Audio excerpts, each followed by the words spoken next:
வணக்கங்க. இன்னைக்கு நம்ம வீட்டில் காற்றோட்டம் எவ்வளவு முக்கியம் அப்படிங்கிறத பற்றி இந்த காணொலியில் பார்க்க போகிறோம். என்ன விஷயம் ஏன் இன்னைக்கு இதை பேசுகிறோன்னு பார்க்குறீங்களா? கோடை காலம் ஆரம்பிச்சிருச்சுங்க. எல்லார் வீட்லேயும் வந்து பார்த்தோம் அப்படின்னா குளிரூட்டி வச்சுருப்போம். இல்லைன்னா மின் விசிறி எப்போவுமே இயங்கிட்டே இருக்கக்கூடிய ஒரு சூழ்நிலையில் இருக்கும். அவ்வளோ தூரம் இருந்தாலும் நமக்கு வந்து ஒரு வேர்வை, ஒரு உக்கிரம் இந்த மாதிரி இருந்துக்கிட்டே இருக்கு இல்லைங்களா? இதனுடைய காரணம் என்ன அப்படின்னு யோசித்து பார்க்குறதுக்காகங்க கொஞ்சம் கணக்கெல்லாம் போட்டு பார்த்தோமுங்க. காற்றோட்டம் கம்மியாக இருந்ததுன்னா நம்ம நுரையீரல் வந்து திணறுமா, சஃபகேட்டிங்னு சொல்லுவாங்க ஆங்கிலத்தில். கண்டிப்பாக வந்து காற்றோட்டம் கம்மியாக இருந்ததுன்னா நுரையீரல் திணறும். அதுக்கு முன்னாடி நுரையீரலுடைய கெப்பாசிட்டி, நுரையீரலுடைய கொள்ளளவு பார்த்திங்க அப்படின்னா 4லேருந்து 5 லிட்டர் அதனுடைய கொள்ளளவுங்க. ஒரு நிமிஷத்துக்கு சராசரியான மனிதர் 12லிருந்து 20 முறை வந்து மூச்சை இழுத்து விடுவாங்க. அப்போ 12 முறை மூச்சை இழுத்து விடுறாங்க அப்படிங்கும் பொழுது நம்மளுடைய 10க்கு 10 அடி இதில் இந்த ஒரு அறையில் வந்து பார்த்தீங்க அப்படின்னா அதனுடைய அளவு பார்த்தீங்க அப்படின்னா 28,300 லிட்டர் இருக்குங்க. அதில் வந்து 20% ஆக்சிஜன் இருக்கணும். இது வந்து வெளியில் இருக்கிறத வச்சு கணக்கு போடுறோம். இது நான் பின்னாடி சொல்கிறேன் அதை பற்றி. இந்த பிராணவாயு வந்து 20% இருக்கணுமுங்க. அந்த 20% வந்து நம்ம இழுக்கிறது நீங்கள் வந்து கணக்கு பார்த்தீங்க அப்படின்னா ஒரு நிமிஷத்துக்கு 5 லிட்டர் நம்ம வந்து காற்றை வந்து நம்ம சுவாசிக்கிறோன்னு வைங்களேன். அதில் வந்து 20% இருக்கக்கூடிய பிராணவாயு நம்ம அந்த 20% வந்து பார்த்திங்க அப்படின்னா 5% வந்து பார்த்தோம் அப்படின்னா நம்ம நுரையீரல் வந்து பிராணவாயு எடுத்துக்கோங்க. அப்படி கணக்கு போட்டு பார்க்கும் பொழுது ஒரு மணி நேரத்துக்கு நமக்கு நல்ல பிராணவாயு வேணும் அப்படின்னா தோராயமாக 160 லிட்டர் பிராணவாயு நமக்கு தேவை, ஆக்சிஜன் நமக்கு தேவை. ஏன் இதை பற்றி பேசுகிறேன்னு நினைக்கிறீங்களா? ஆமாங்க, இன்றைக்கி இருக்கக்கூடிய நகர வாழ்க்கையில் மரங்கள் எங்கேயுமே பெருசாக இல்லை. எல்லா பக்கமும் வந்து பார்த்திங்க அப்படின்னா கட்டுமானங்கள் நடந்து வச்சிரும். அப்போ கட்டுமானங்கள் இருக்கும் பொழுது வந்து பார்த்திங்க அப்படின்னா காற்றோட்டமே இருக்காது. காற்றோட்டம் இருக்கிறதாவே வச்சுக்கலாமே. அப்படின்னா தான் அந்த 20% வந்து நாங்கள் பிராணவாயு உள்ளே இருக்கும், அந்த அறையில் இருக்கும்.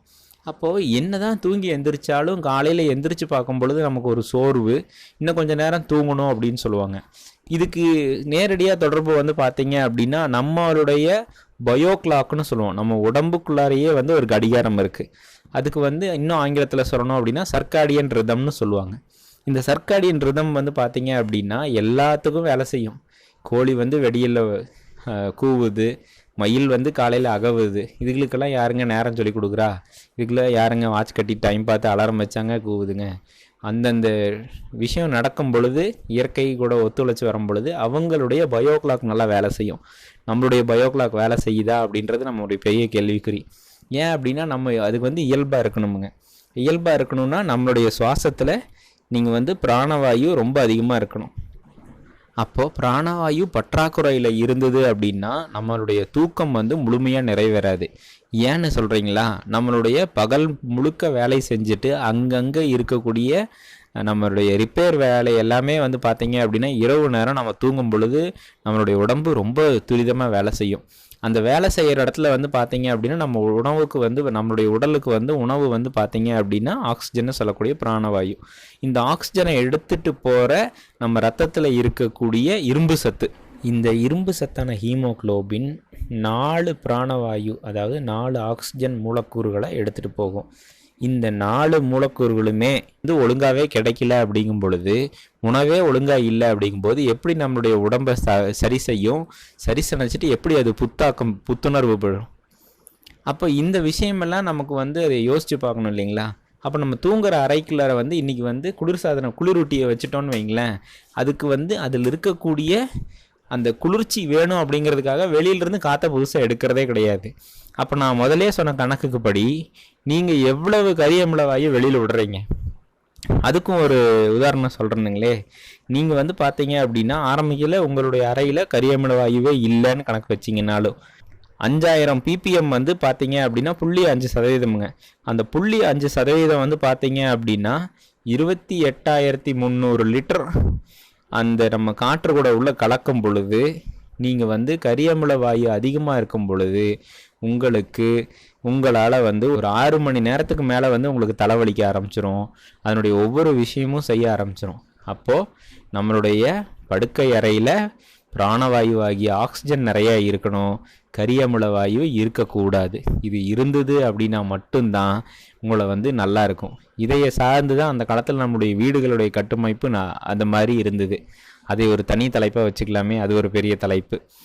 இப்போ நீங்கள் வந்து பார்த்தீங்க அப்படின்னா குளிரூட்டி வச்சுட்டிங்கன்னா வெளியிலிருந்து காற்றை உள்ளே எடுக்கிறதே கிடையாது.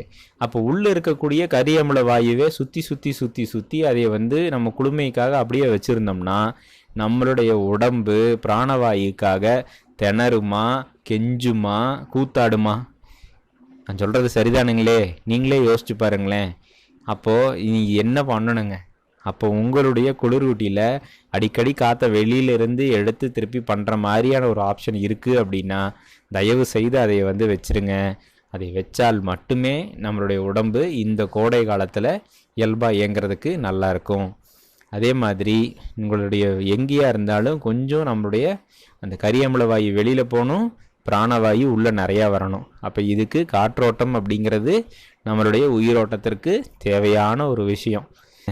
யாராக இருந்தாலும் யோசிச்சு பாருங்களேன், கதவை எல்லாம் இழுத்து சாத்திக்கிட்டு எல்லா பக்கமும் இன்றைக்கி வந்து அந்த ஏரோல்ஸ் கூட நம்ம வீட்டில் விடுறதே கிடையாதுங்க. அந்த ஏரோல்ஸ் விட்டால் மட்டும்தானே இந்த கேஸ் எக்ஸ்சேஞ்சுங்கிறது நடக்கும் இல்லைங்களா? இப்படியெல்லாம் இருக்கும் பொழுது காலையில் எந்திரிச்சாலும் என்னடா டயர்டாக இருக்குது, என்னடா சோர்வாக இருக்குது அப்படின்னா இதுக்கு நம்மளே தாங்க காரணம். அப்போ நீங்கள் வந்து பார்த்தீங்கன்னா ஒரு உதாரணம் நான் சொல்கிறேனுங்களே. இப்போ நான் தோட்டத்தில் படுத்திருக்கும் பொழுது இரவு வந்து 12:30 மணி 1 மணிக்கு கூட படுத்த காலம் உண்டு. அப்போ காலம் இருக்கும்போது இயல்பாக காலையில் 5:30 மணிக்கு முழுப்பு தட்டிடும்.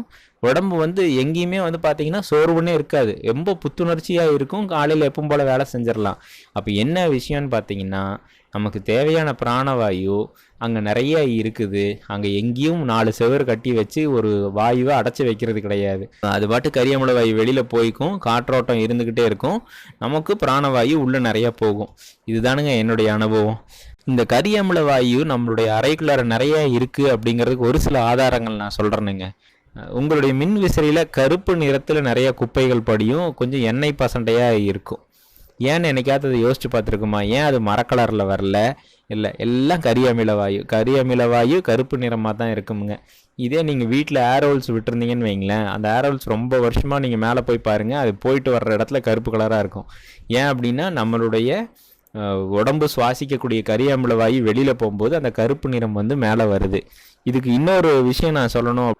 2016ஆம் ஆண்டுங்க ஒரு கொள்ளை கூட்டம் வந்து பார்த்தீங்க அப்படின்னா இந்தோனேஷியாவில் ஒரு 5 அடிக்கு 5 அடி இருக்கக்கூடிய ஒரு குளியல் அறையில் ஒரு 11 பேர்த்த உள்ளே வச்சு சாத்திட்டாங்க. ஒரு 17 மணி நேரம் கழித்து உள்ளே போய் பார்க்கும் பொழுது அதில் 6 பேர் இறந்துட்டாங்க. என்ன காரணம் அப்படின்னா அந்த சின்ன இடத்துல அத்தனை பேர்த்துடைய கரியமில வாயு உள்ளே போய் அவர்களுடைய நுரையீரல் திணறி திணறி அவங்களுக்கு பிராணவாயு இல்லாமல் பிராணம் போயிருச்சுங்க. அப்போ எவ்வளோ முக்கியமுங்க. அந்தளவுக்கு நம்ம போலினாலும் நம்மளுடைய உடம்பு நம்மளை அடுத்த நாள் நம்மளை வந்து நல்லா வேலை செய்கிறதுக்கு பிராணவாயு ரொம்ப முக்கியம். அதனால தான் அதுக்கு பேர் பிராணவாயுன்னு வச்சோம், ஆக்சிஜன்னு வச்சுருக்கோம். அதனால் உங்களுடைய யோசனைக்கு இதை எடுத்துக்குங்க. கண்டிப்பாக உங்களுடைய உடம்பை நல்லா பார்த்துக்குங்க. இதுக்குங்க இன்னும் ஆக்கப்பூர்வமாக சொல்லணும் அப்படின்னா வீட்டை சுற்றி கொஞ்சம் மரங்கள் இருக்கிற மாதிரி பாருங்கள். இதனால தான் அந்த காலத்தில் வந்து பார்த்திங்க அப்படின்னா அரச மரமும் ஆலமரமும் ஊர் மத்தியில் இருக்கும். இன்றைக்கும் அரச மரத்துக்கு மிஞ்சின பிராணவாயு கொடுக்கக்கூடிய மரம் எதுவும் கிடையாதுங்க. இந்த கொசு வராமல் இருக்கிறதுக்கு அந்த வலையை அடித்து விட்டுங்க. ஜன்னல்களை எப்பவுமே திறந்து விடுங்க. ஜன்னல்கள் வழியாக காற்றோட்டம் நிறையா வரட்டும். ஒரு இடத்துல மட்டும் இந்த எக்ஸாஸ்ட் ஃபேன், கொஞ்சம் பெரிய எக்ஸாஸ்ட் ஃபேன் போடும் பொழுது வந்து பார்த்திங்க அப்படின்னா உள்ளே இருக்கக்கூடிய வாயு எல்லாத்தையும் வெளியில் தள்ளி விட்டுட்டு அங்கங்கே எங்கே சந்து இருக்கோ அது வழியாக வாயுவை இழுக்கப்படும். அப்போது எக்ஸாஸ்ட் ஃபேனை ஏதாவது பயன்படுத்த முடிஞ்சுது அப்படின்னா கூட எங்கேயோ ஒரு இடத்துல பயன்படுத்துங்க. மொத்தத்தில் காற்றோட்டம் ரொம்ப முக்கியம். அதுக்கப்புறம் வேசை காலத்தில் நைட்டு கூட ஒரு முறை குளிச்சுட்டு படுங்க. அப்போ குளிச்சுட்டு படுக்கும் பொழுது ஏன்னா ரொம்ப ஆழமான சுவாசமாகவும் குறைவான சுவாசமாகவும் இருக்கும். குறைவதுக்கு 12 முறை சுவாசிக்கிறது இருக்கும், 20 முறை இல்லாமல் 12. அப்போ நமக்கு கொஞ்சமான காற்று இருந்தால் போதும். அப்போது குளிக்கிற விஷயம் நல்லா பார்த்துக்குங்க. காற்றோட்டம் இல்லையேல் நம்மளது உயிரோட்டம் கேள்விக்குறி. அப்போது இந்த கோடை காலத்தில் உங்களுக்கும் நல்ல ஒரு புத்தாக்கம் இருக்கணும், புத்துணர்வு இருக்கணும் அப்படின்னா தயவு செய்து உங்களுடைய படுக்கை அறையில் காற்றோட்டம் ரொம்ப முக்கியமுங்க. அதை பார்த்துக்குங்க. அடுத்த காணொலியில் பார்க்கலாம். நன்றிங்க.